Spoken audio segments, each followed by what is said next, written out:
Hi there. In this lecture we see a young Magnus who's about 12 years old. He's playing against Byklum. This is in 2002. Ostlancer in Division 1 round 2. So e4 from Byklum. We have Magnus playing the provocative Alekhine's defense. We have e5 knight d5, d4 d6, c4 knight b6. White takes on d6, e takes d6.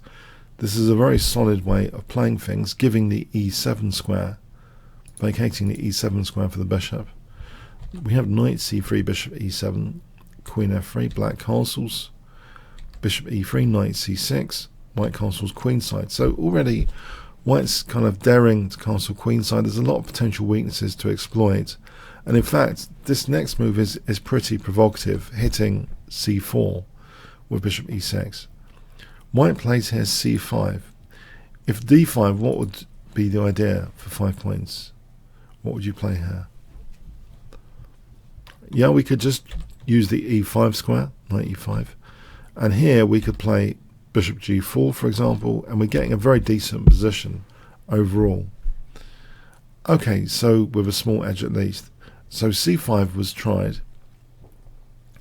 We have knight c4, bishop d3, and Magnus takes that dark square bishop, queen takes, and here this is a really cool move. What do you think Magnus plays in this position, and why? For 200 points. Really great move here. It looks as though white is threatening d5, but the queen is on the same diagonal as the king. Magnus actually just plays rook e8. The point here is quite subtle. Knight ge2 was played. If d5, what is the key point?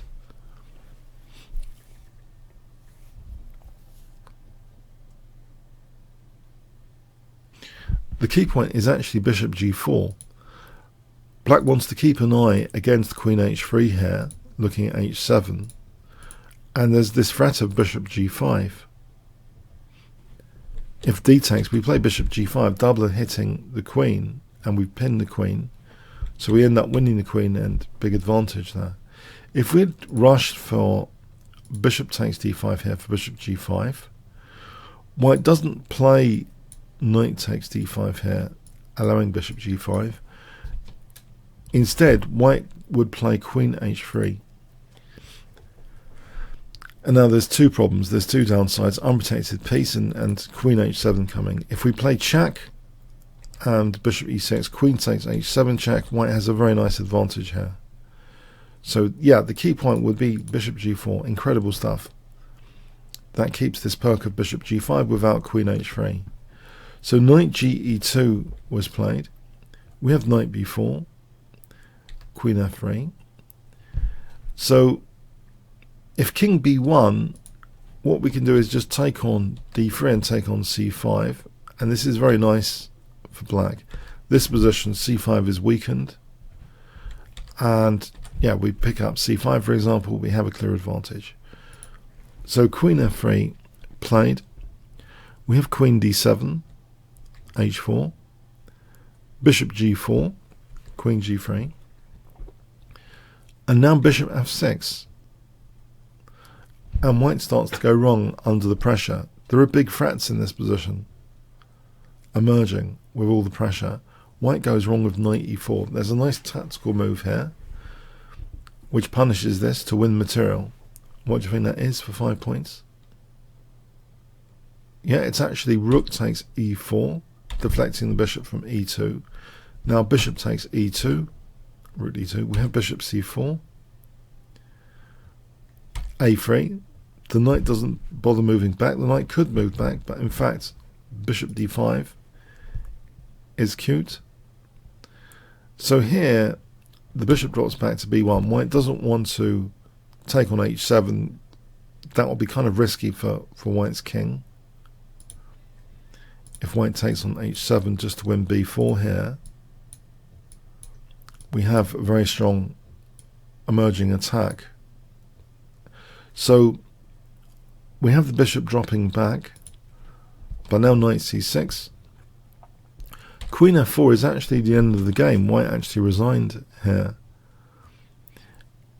what we can do, one strong move is knight a5, and here we've got great luxury choices, knight c4, knight b3. If we go with knight b3, this is pretty good to weaken white's light squares, and we could take on c5, queen c6. Look how vulnerable c5 is. White's position is a bit of a wreck here.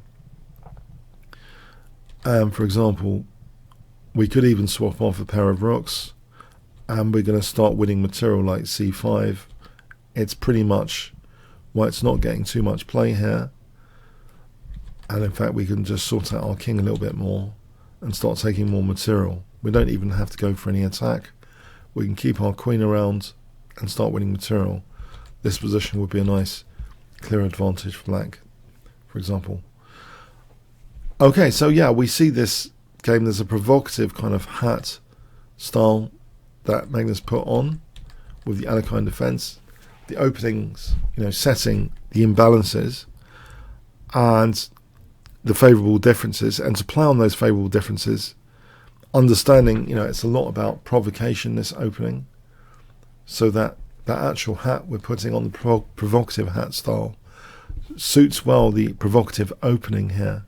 So yeah, great stuff from Magnus Carlsen with many key provocative moves that we saw. So for example, the first one, bishop e6, trying to provoke d5. Great stuff. So the hat really matches, in a way, the imbalances, the favourable differences in the opening. Okay. Thanks very much.